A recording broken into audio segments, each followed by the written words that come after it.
Hello বন্ধুরা, আজকে আমি তোমাদের সামনে নিয়ে এসেছি নতুন এক ধরনের ম্যাজিক অঙ্ক। সেই ম্যাজিক অঙ্ক বলতে কি না, 100-র কাছাকাছি সংখ্যাগুলো আমরা কিভাবে 2 থেকে 5 সেকেন্ডের মধ্যে গুণ করতে পারি সেটা আমি তোমাদেরকে দেখাবো।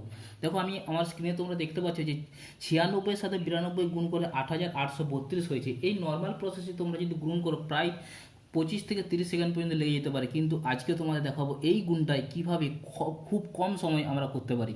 চলো, তখন আমি ফার্স্ট কি লিখলাম, 96 গুণিত 92। তাহলে দেখো আমাদের এখানে 96টা 100 থেকে কত কম না, 96টা 100 থেকে 4 কম। আর 92টা 100 থেকে কত কম না, 92টা 100 থেকে 8 কম। তাহলে দেখো এখানে 96টা 4 কম এবং 92টা 8 কম, তাহলে মোট কত কম হলো 100 থেকে না, 4 আর 8 মোট 12 কম। তাহলে আমি লিখলাম কি 100 থেকে 12 কম মানে কত, 88। তাহলে 100 থেকে 12 কম 88। এবার কি করলাম না, 4 আর 8 গুণ করলে কত পেলাম, 32। তাহলে কত পেলাম, 88 আর 32। দেখো আমাদের সেম টু সেম অ্যান্সার বেরিয়ে গেছে। চলো আরও কয়েকটা উদাহরণ দিয়ে তোমাদের বুঝিয়ে দিই। দেখো আমি লিখছি 98 গুণিত 86। কি পাচ্ছি দেখো এখানে 98 সংখ্যাটা, তোমরা কি দেখতে পাচ্ছ, 98 সংখ্যাটা হচ্ছে 100 থেকে কত কম, 2 কম। 86 সংখ্যাটা 100 থেকে কত কম, 14 কম। তাহলে 98 2 আর 86 14, মোট কত কম হলো, 16 কম। তাহলে 100 থেকে যে 16 কম সংখ্যাটা কত, 100 থেকে 16 কম সংখ্যাটা হচ্ছে 84। এবার 14 দুগুণে 28, তাহলে 8448। দেখো কত সহজে তোমরা এই অঙ্কগুলো করতে পারছো। এবার আরও কয়েকটা উদাহরণ আমরা প্র্যাকটিস করবো। দেখো 95 গুণিত 82।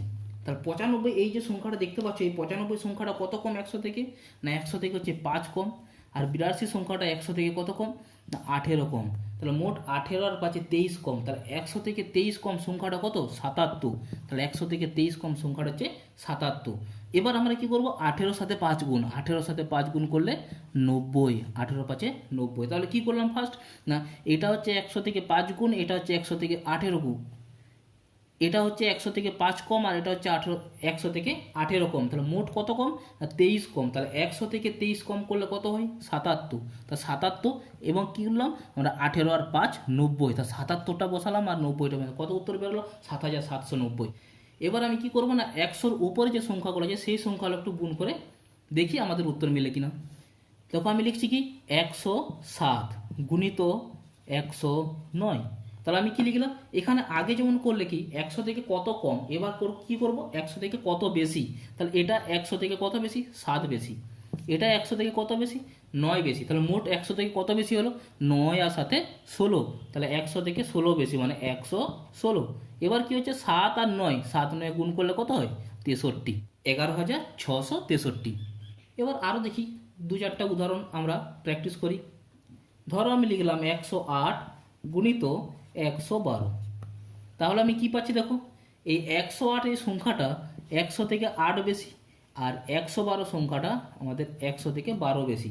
তাহলে আমি কি পাচ্ছি, 112, 12 আর 8 মোট 20 বেশি। তাহলে 100 থেকে 20 বেশি হলে 120। এবার কি করব, 8 আর 12 গুণ, 8 12 96। তাহলে আমাদের কত অ্যান্সার বের হলো, 12,096। তাহলে কত সহজ না আমাদের এই অঙ্কগুলো। আমাদের মাত্র 2 সেকেন্ড থেকে 3 সেকেন্ডের মধ্যে আমরা এই অঙ্কগুলো যে কোনো সময়ে ফটাফট করে দিতে পারি। তো আজকের ভিডিওটি আমরা এখানে শেষ করলাম। যদি আমার ভিডিওটি ভালো লেগে থাকে তাহলে অতি অবশ্যই লাইক করো, কমেন্ট করো এবং বন্ধুদের মধ্যে অনেক অনেক বেশি শেয়ার করো। এবং আমার ভিডিও নতুন ভিডিও তাহলে অতি অবশ্যই আমার চ্যানেলটিকে সাবস্ক্রাইব করো। আমি নতুন ভিডিও তোমার সাথে সাথে পৌঁছে দিতে পারি। ধন্যবাদ।